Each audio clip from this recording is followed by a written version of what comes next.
What's happening, world? B Marsh Boxing, and I'm back at it with another post fight review. Another international fight today. This fight coming up out of Australia. We got Tim Tszyu fighting on home ground versus the challenger, um, Tony Harrison. Okay. Now, Tony Harrison was a late minute replacement due to the fact that this fight was supposed to be Tim Tszyu versus Jamel Charlo, the unified undisputed champion at 154 pounds. But the man suffered an injury. Jamel Charlo broke his hand, so he couldn't participate. So they had this fight with Tony Harrison being the last minute replacement. Now, the first round, man, the man Tony Harrison stood his ground, was throwing the jab, executing well with the jab. Not really much punch volume or activity from the man Tim Tszyu. So, the first round I gave it to the man Tszyu, you know what I mean? I'm sorry, Tony Harrison. Tony Harrison used his jab well, had one nice 1-2, you know what I mean? But the first round, like I said, I gave it to the man Tony Harrison. But round two, the man Tim Tszyu started to pick up the volume, started to pick off those jabs, throwing his right hand,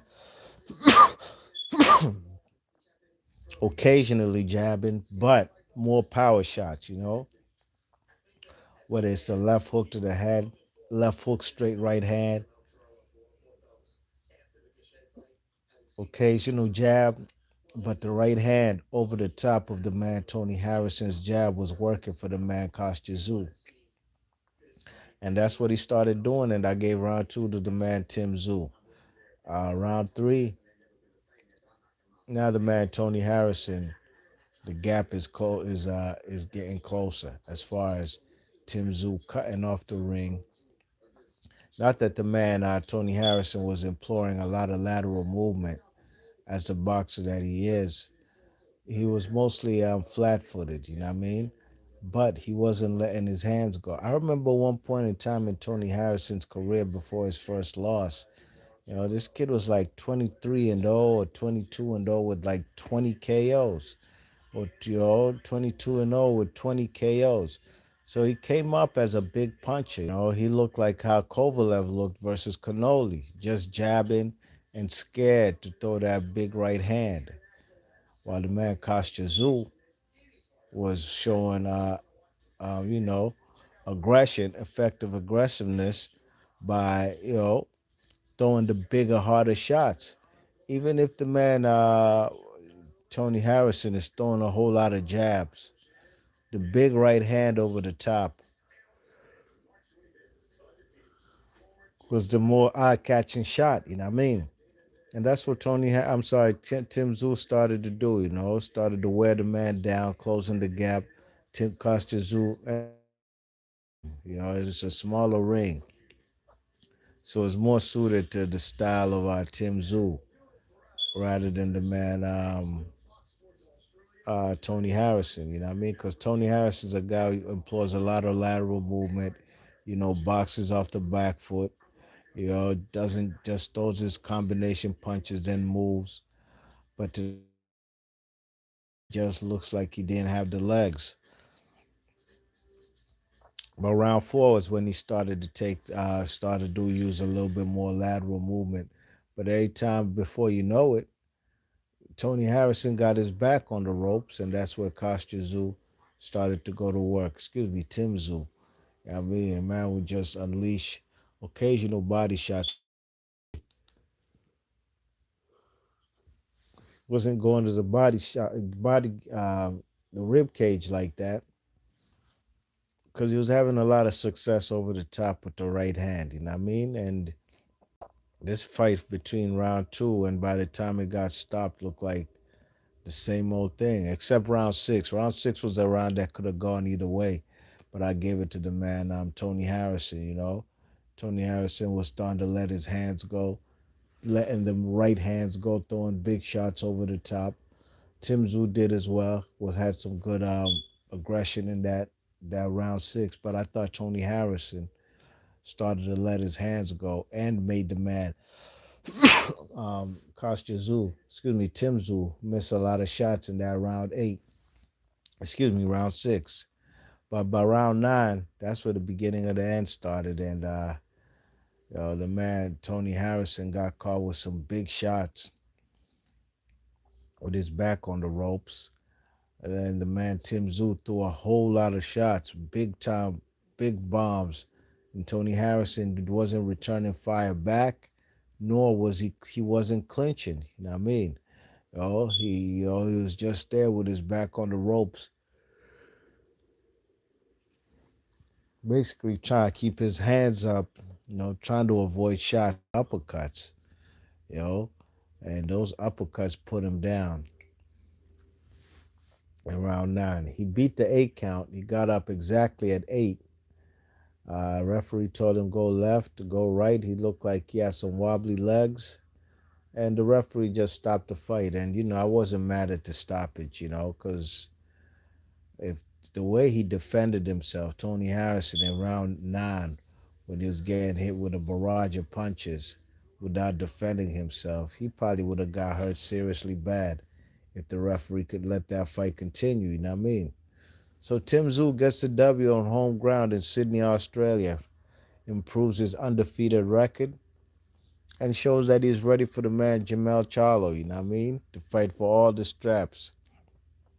This here was a WBO sanctioned fight because that's the sanctioning body which ranks the man Tim Tszyu as the mandatory for Jamel Charlo's WBO strap. And I'd love to see that fight. Hopefully we can get it next.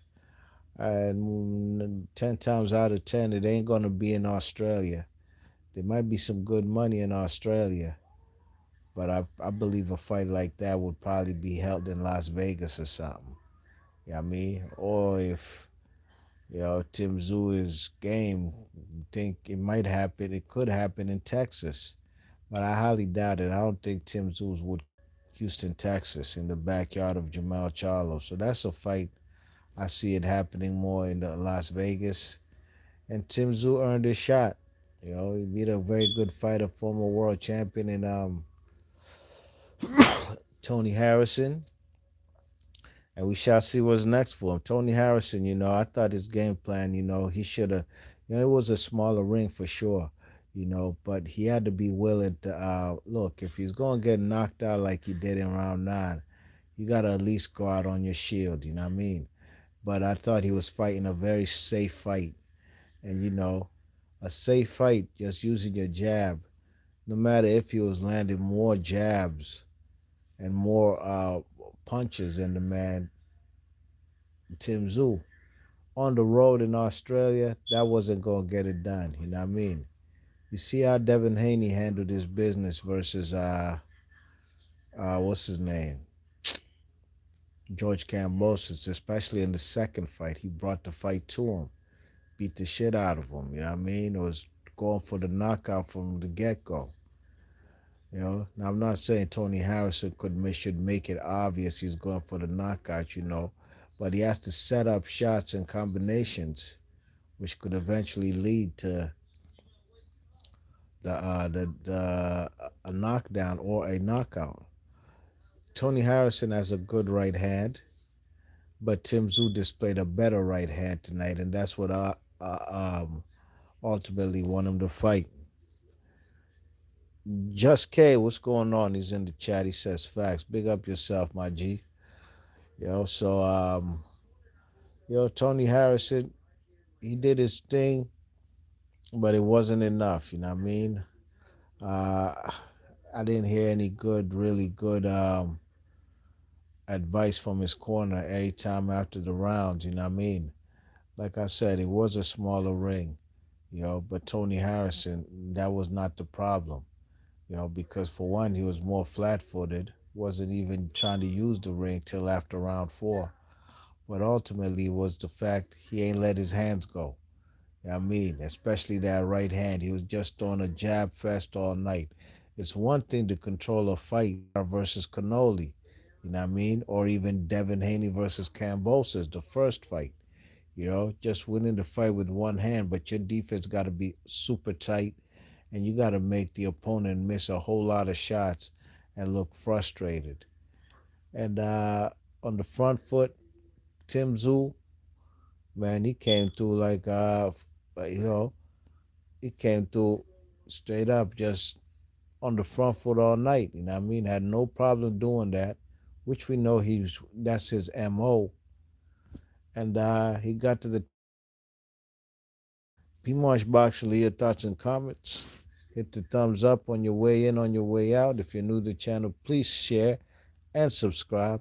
And I'll catch you guys on the next one. I'm gone. Peace.